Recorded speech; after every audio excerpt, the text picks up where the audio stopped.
हे आहे DS news network. आपण पाहत आहात आपली बातमी आपला आवाज.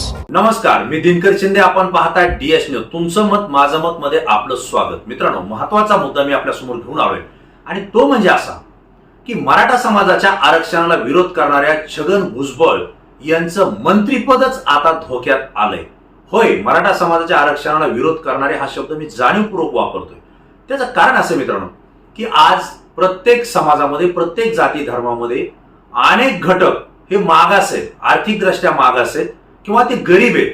त्यांचे उद्योग व्यवसाय, नोकऱ्या अनेकांना नाही आहेत आणि अशा परिस्थितीमध्ये कसं तरी कुटुंब ते भागवतायत, आर्थिक भार त्या ठिकाणी सहन करतायत.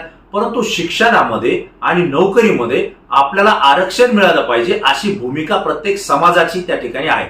विशेषतः मराठा समाज हा आपल्याला आरक्षण मिळावं यासाठी गेल्या अनेक वर्षापासून लढा देतोय. 40 वर्षापासून मराठा समाजाला आरक्षणाची मागणी घेऊन अनेक नेते राज्यामध्ये काम करतायत, अनेकांनी काम केलंय. यामध्ये कित्येक मराठा समाजाच्या नेतृत्वानं आपला जीव गमावलाय. कित्येक कार्यकर्त्यानं मराठा आरक्षणाची मागणी करताना अनेक आंदोलन केले. त्यामध्ये आमरण उपोषण असतील, एवढंच नाही जलसमाधी असेल, रस्ता रोको असतील. परंतु या आंदोलनामध्ये सुद्धा अनेक मराठा समाजाच्या नेत्यांचे आणि कार्यकर्त्यांचे बळी गेले, जीव गेले, त्यांनी त्या ठिकाणी बलिदान दिले. परंतु आजही मराठा समाजाला आरक्षण मिळत नाही आणि त्यामुळं प्रत्येक निवडणुकीच्या अगोदर मराठा समाज राज्यकर्त्यांकडे आपली मागणी लावून धरतोय. अशा वेळेला प्रत्येक राजकीय पक्ष जो की सत्तेत येण्या अगोदर मराठा समाजाच्या आरक्षणाला पाठिंबा देतो, मराठा समाजाला आरक्षण मिळालंच पाहिजे असं त्या ठिकाणी भूमिका मांडतो. मात्र सत्तेत आल्यानंतर त्याची भूमिका बदलते आणि आरक्षणासाठी आम्ही विचार करतोय, आम्ही कायद्याचा सल्ला घेतोय, अशा पद्धतीनं एक ना अनेक कारण सांगून मराठा समाजाला आरक्षण देण्यासाठी वेळ मारून नेले जाते. हा संपूर्ण महाराष्ट्र पाहतोय. मित्रांनो, मनोज जरांगे पाटील जे की जालना जिल्ह्यातले अंतरवाली सराटी या ठिकाणचे मराठा समाजाचे आता नेते झालेले आहेत. खरं म्हणजे ते महाराष्ट्रातले एक नवे सेलिब्रिटी म्हणून आपल्याला सगळ्यांना पाहायला मिळत आहेत. त्याचं कारण असं आहे की मराठा समाजाच्या आरक्षणासाठी ते प्रामाणिकपणे लढा देत आहेत. आज जर कुठलाही नेता, मुख्यमंत्री, मंत्री त्यांच्या एखाद्या कार्यकर्त्याच्या दारात जर आला असता तो कदाचित तो हुरळून गेला असता. परंतु मनोज जरांगे पाटील यांच्याकडे मुख्यमंत्र्यांसह अर्ध मंत्रिमंडळ त्या ठिकाणी येऊन गेलं. प्रत्येक पक्षाचे नेते, प्रमुख नेते ही त्यांना भेटून गेले, परंतु ते हुरळून गेले नाही. त्यांनी एकच सांगितलं की तुम्हीही सत्तेत होतात, आजही अनेक जण सत्तेत आहेत, आम्हाला तुमचं काही घेणं नाही, तुमच्या राजकारणाची काही घेणं देणं नाही. फक्त मराठा समाजाला कुणबीचं आरक्षण सरसकट द्या, एवढीच आमची मागणी आहे आणि तेही 50% आतमध्ये द्या, जे की टिकेल. मित्रांनो, त्यांनी अनेक उदाहरणं दिले की मराठवाडा हा निजामाच्या ताब्यात होता, हैदराबादच्या संस्थांच्या ताब्यात होता. जो तो महाराष्ट्रामध्ये विलीन झाला त्यावेळेस त्यांना ओबीसीचं, कुणबीचं आरक्षण होतं. परंतु महाराष्ट्रात विलीन झाल्यानंतर मराठा समाजानं त्या आरक्षणाची मागणी केली नाही किंवा त्या पद्धतीकडे लक्ष दिलं नाही आणि त्यामुळं मराठा समाजाच्या आरक्षणावर इतर समाजानं त्या ठिकाणी अतिक्रमण केलं. त्याचा लाभ त्यांनी घेतला, परंतु मराठा समाज आरक्षणापासून वंचित राहिला. आज मराठा समाजाची हालाकीची परिस्थिती आहे आणि त्यांना आरक्षण मिळालं पाहिजे ही भूमिका घेऊन ते मैदानात उतरले. पण होतंय काय नेमकं? मराठा समाज ज्या ज्या वेळेस आंदोलनाची भूमिका घेतो, आपण पाहिलं की राज्यामध्ये या मागच्या काळामध्ये लाखोंचे मोर्चे मराठा समाजानं काढले. त्यामध्ये महिला, पुरुष, छोटे मोठे, वयोवृद्ध सगळे सहभागी झाले होते. अत्यंत 16-16, 20-20, 25-25 लाख लोकांचे मोर्चे निघाले. एक गालबोटही कुठं लागलं नाही. काडीचा कचरा सुद्धा कोणाच्या दुकानामध्ये त्यांच्या पायानं उडाला नाही. एवढी काळजी त्यांनी घेतली आणि आपली मागणी लोकशाही पद्धतीनं राज्य सरकारकडे मांडली होती. मित्रांनो, या आंदोलनात सुद्धा सगळ्या नेत्यांनी, सगळ्या पक्षाच्या, समाजाच्या कार्यकर्त्यांनी पाठिंबा दिला. मात्र आरक्षण मिळालं नाही. कायद्यानं जे दिलं गेलं, परंतु तो सुद्धा आरक्षण कोर्टामध्ये टिकलं नाही. आज मराठा समाज आरक्षणाची पुन्हा मागणी करतोय आणि एक प्रकर्षानं बाजू या ठिकाणी जाणवते. ज्या ज्या वेळेस मराठा समाज आरक्षणाची मागणी करतो त्या वेळेला छगनराव भुजबळ जे की समता परिषदेचे राष्ट्रीय अध्यक्ष, संस्थापक अध्यक्ष आहेत, त्यांनी त्यांच्या समाजाची एक संघटना स्थापन केलेली आहे जी की ओबीसीच्या प्रगतीसाठी काम करते असं ते सांगतायत. परंतु ज्यावेळेस मराठा समाजाची आरक्षणाची मागणी होते त्यावेळेस छगनराव भुजबळ बाहेर येतात, स्टेटमेंट करतात आणि मराठा समाजाला ओबीसी मधून आरक्षण दिलं तर आम्ही तुम्हाला काम करू देणार नाही, आम्ही रस्त्यावर उतरू, ओबीसी समाज तुम्हाला जागा दाखवेल, अशा पद्धतीचं भडक स्टेटमेंट करून या ठिकाणी वाद निर्माण करण्याचा प्रयत्न सातत्यानं करतायत हे आपण पाहतोय. मित्रांनो, विनायकराव मेटे असतील, अण्णासाहेब पाटील असतील यांनी सुद्धा मराठा आरक्षणासाठी काम केलं. परंतु ज्यावेळेस जरांगे पाटील हे मैदानात उतरले आणि लाखोंचे मोर्चे निघाले, त्यावेळेसही अनेक क्रांती मोर्चाचे कार्यकर्ते मैदानात उतरले, त्यावेळेस छगनराव भुजबळ यांनी सांगितलं की मराठा समाजाला आरक्षण द्या, आमचा विरोध नाही, पण त्यांना ओबीसी मधून आरक्षण देता येणार नाही. ही भूमिका तुम्हाला विचारली कुणी, तुम्ही मांडताय का, हा प्रश्न महत्वाचा आहे. कारण एकीकडे मराठा समाज आपल्या हक्काची मागणी शासनाकडे मागतोय, राज्यकर्त्यांकडे मागतोय. राज्यकर्ते ठरवतील, न्याय व्यवस्था ठरवेल, किंवा जो आयोग आहे मागासवर्गीय आयोग तो ठरवेल. जर ते योग्य असेल तर मराठा समाजाला ओबीसी मध्ये आरक्षण देतील. ज्यावेळेस तसं वाटेल आणि ज्यावेळेस तुमच्या समाजावर तुमच्या आरक्षणावर गदा येईल त्यावेळेस तुम्ही बोला. परंतु भुजबळ साहेब तसं करत नाही. मराठा समाजाने आरक्षणाची मागणी केली, भले ती शासनापर्यंत पोहोचेल न पोहोचेल, परंतु भुजबळ साहेब मात्र स्टेटमेंट करतायत की मराठा समाजाला आरक्षण द्यायला आमचा विरोध नाही, परंतु ओबीसी मधून दिलं तर आम्हाला चालणार नाही. ओबीसी समाज रस्त्यावर उतरेल आणि एक प्रकारे मराठा समाज विरोधात ओबीसी समाज असं राजकारण करण्याचा प्रयत्न छगनराव भुजबळ यांनी सातत्यानं केलेला आहे. आणि यामध्येच त्यांनी आपली राजकीय पोळी सुद्धा अनेक वेळा भाजून घेतलेली आहे. विशेषतः छगनराव भुजबळ हे विसरतायत की आपल्या निवडणुकीमध्ये आपण ज्यावेळेस सामोरं जातो त्यावेळेस हाच मोठ्या प्रमाणात असलेला मराठा समाज तुम्हाला मतदान करतो, तुमच्या शब्दावर मतदान करतो आणि तुम्हाला सत्तेत बसवतो.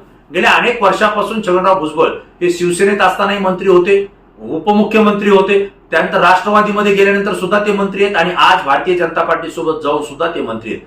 म्हणजे विचारधारेची प्रतारणा त्यांनी केलेली आहे. खरं जर पाहिलं तर महात्मा फुले यांच्या विचारधारेने ते काम करतायत, म्हणूनच त्यांची समता परिषद त्यांनी उभा केली. कुठं राहिली विचारसरणी? तुम्ही शिवसेनेसोबत होताय, जो हिंदुत्ववादी पक्ष तुम्ही मानला गेलात म्हणून तुम्ही समता परिषद केली. तुम्ही राष्ट्रवादी काँग्रेस सोबत राहिलात, बहुजनांची परिवर्तनवादी पार्टी म्हणून तुम्ही त्यांच्यासोबत काम केलं आणि आज अजित पवार गटासोबत तुम्ही भारतीय जनता पार्टी सोबत गेलात. ज्या भारतीय जनता पार्टीला तुम्ही सातत्यानं शिव्या देत आलात, शाप देत आलात, त्यांच्या विरोधात बोलत आलात आणि यांच्यामुळे बहुजन समाज किती अडचणीत आलाय, ओबीसी समाज किती अडचणीत आलाय हे सांगून तुम्ही ओबीसी समाज आपल्या पाठीशी उभा करण्याचा आजपर्यंत प्रयत्न केला. परंतु आज तुम्ही भाजपच्याच मांडीला मांडी लावून बसलाय.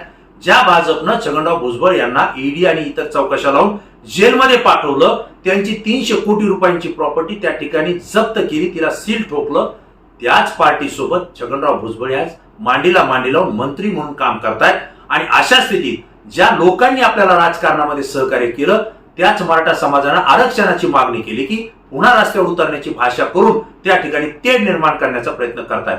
परंतु मित्रांनो, जरांगे पाटील एक मराठा समाजाचा असा नेता बाहेर आलाय की आता जर आरक्षणाच्या समोर जर कुणी जरी बोललं तर त्याला आपण सोडणार नाही हा इशारा त्यांनी दिलाय. आणि विशेषतः महाराष्ट्रातल्या अनेक जिल्ह्यामध्ये तालुक्यामध्ये ते दौरा करतायत.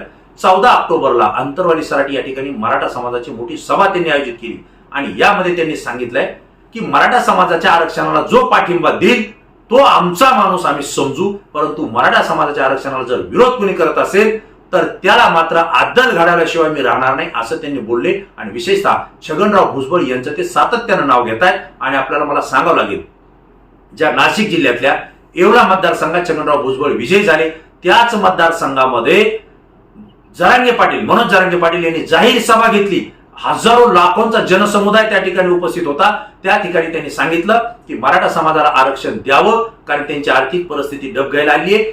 यासाठी अनेक ओबीसी समाजाचे कार्यकर्ते नेते हे हजारोनं पत्र मला देत आहेत, पाठिंबा देत आहेत. मात्र ओबीसीचा आणि बहुजनांचा नेता म्हणून घेण्यासाठी धडपड करणारे छगनराव भुजबळ हे सातत्यानं विरोध करतायत. आणि असंच जर त्यांचा विरोध राहिला तर त्यांना सुद्धा आम्ही अद्दल घडू असा इशारा सुद्धा त्यांनी थेट येवल्यामधून मनोज जरांगे पाटील यांनी छगनराव भुजबळ यांना दिलेला आहे. आणि मित्रांनो, आज छगनराव भुजबळ यांचं मंत्रिपद अडचणीत आलंय हा मुद्दा महत्वाचा मी आपल्याला सांगणार आहे. एक तर छगनराव भुजबळ हे पालकमंत्री झाले नाही, त्याचं कारण तसं आहे. पालकमंत्री जर झाले असते तर पुन्हा ते अजित पवारांना शह देऊ शकले असते. कदाचित पक्षांतर्गत तो मतभेद आहेच, परंतु त्यांना जर नाशिकचं पालकमंत्री केलं तर त्या ठिकाणी भारतीय जनता पार्टी असेल किंवा एकनाथराव शिंदे गट असेल त्याच पक्षांवर त्या ठिकाणी प्रभाव पडतो. त्यांचे नेत्यांचा विरोध छगनराव भुजबळ यांना आहे. त्यासोबत राष्ट्रवादीच्याही अनेक आमदारांचा छगनराव भुजबळ यांना त्या ठिकाणी विरोध आहे. आणि यामुळे छगनराव भुजबळ यांचं पालकमंत्रीपद त्या ठिकाणी थांबलेलं आहे. विशेषतः त्यांच्यावर म्हणजे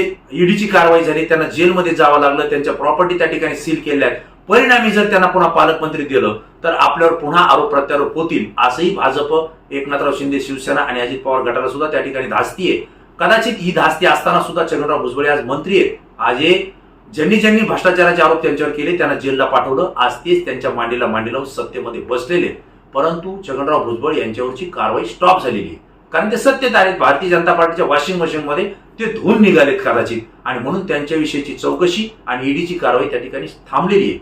मात्र हीच गोष्ट हेरून सामाजिक कार्यकर्त्या अंजली दमानिया यांनी मात्र आवाज उठवलेला आहे आणि त्यांनी स्पष्टपणे कोर्टामध्ये धाव घेऊन सांगितलंय की छगनराव भुजबळ यांच्यावर ईडीची कारवाई सुरू आहे, त्यांची प्रॉपर्टी त्या ठिकाणी जप्त झालेली आहे, त्यांना जेलमध्ये पण पाठवलं होतं, ते जामीनावर सुटलेले, त्यांच्या पुढची कारवाई का थांबली?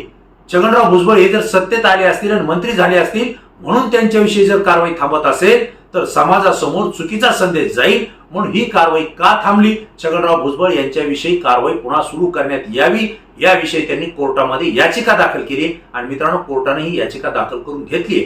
म्हणजे त्याचा परिणाम असा की पुन्हा एकदा छगनराव भुजबळ हे अडचणीत आलेले आहेत आणि कदाचित पालकमंत्री पद तर त्यांना मिळालं नाहीच, परंतु त्यांना सध्या असलेलं अन्न पुरवठा मंत्री हे सुद्धा त्यांचं मंत्रीपद येणाऱ्या काळात जाऊ शकतं, अशी स्थिती निर्माण झालेली आहे. मित्रांनो, जर मराठा समाजाला सरकार आरक्षण देणार असेल तर सरकार सातत्यानं सांगतंय की आम्ही ओबीसीच्या आरक्षणाला धक्का लावणार नाही, परंतु मराठा समाजाला आम्ही आरक्षण देण्यासाठी सकारात्मक आहोत, कोर्टात टिकेल असं आरक्षण आम्ही देऊ. त्यांनी 30 दिवसाची वेळ मनोज जरांगे पाटील यांना मागून घेतली होती. मनोज जरांगे पाटील यांनी आरक्षण मिळावं या उद्देशाने आणखी 10 दिवस म्हणजे 40 दिवसाची मुदत सरकारला दिलेली आहे. आता या 40 दिवसाच्या मुदतीमध्ये सरकारला कुठल्याही परिस्थितीत मराठा समाजाला आरक्षण द्यावंच लागेल. 14 ऑक्टोबरला 30 दिवस पूर्ण होतात आणि 24 ऑक्टोबरला 40 दिवस पूर्ण होतात. जर या 40 दिवसात सरकारनं मराठा समाजाला आरक्षण दिलं नाही तर या एकनाथराव शिंदे असतील, देवेंद्र फडणवीस असतील किंवा अजित पवार असतील, या 3 चाकी सरकारला याचं उत्तर द्यावं लागेल. नव्हे येणाऱ्या विधानसभा लोकसभा निवडणुकीमध्ये परिणाम भोगावे लागतील, कदाचित त्यांना घरी बसावं लागेल, गाशा गुंडाळावं लागेल, अशी स्थिती आहे असं मनोज जरांगे पाटील यांनी इशारा दिलेला आहे. म्हणूनच मराठा समाजाला पाठिंबा आहे असं म्हणून विरोध करणारे छगन भुजबळ यांचं मंत्रीपद पुन्हा एकदा धोक्यात आलेले, अडचणीत आलेले, ही माहिती आपल्यापर्यंत पोहोचवणं मला योग्य वाटलं. मित्रांनो, आपल्याला काय वाटतं? अंजली दमानिया ज्या की कुणाचंही ऐकत नाही आणि सत्याची बाजू लावून ते न्यायालयामध्ये जातात, अनेक मंत्री अनेक आमदारावर त्यांनी कारवाई करायला भाग पाडलेले आणि त्यांना घरी पाठवलंय. आज त्या पुन्हा छगनराव भुजबळ यांच्या विरोधात न्यायालयात गेलेल्या आहेत. कदाचित कोर्टामध्ये हे प्रकरण चालणार आहे आणि छगनराव भुजबळ यांच्यावर पुन्हा एकदा टांगती तलवार कारवाईची झालेली आहे. अशा परिस्थितीत छगनराव भुजबळ यांचं मंत्रीपद जाईल का? आणि येणाऱ्या काळात मराठा समाजाच्या आरक्षणाच्या वेळेलाच ते जे स्टेटमेंट करतायत, जे वाक्य बोलतायत, त्याचा परिणाम त्यांना निवडणुकीमध्ये भोगावा लागेल का? याबद्दल आपली प्रतिक्रिया निश्चितपणे या व्हिडिओच्या कमेंट्स बॉक्समध्ये आपण जरूर द्या. तुमचं मत संपूर्ण महाराष्ट्र पाहतोय आणि तुमची प्रतिक्रिया आमच्यासाठी खूप महत्वाची आहे. मित्रांनो, पुन्हा नवीन विषय नवीन मुद्दा घेऊन आपल्या समोर येईल. तोपर्यंत धन्यवाद.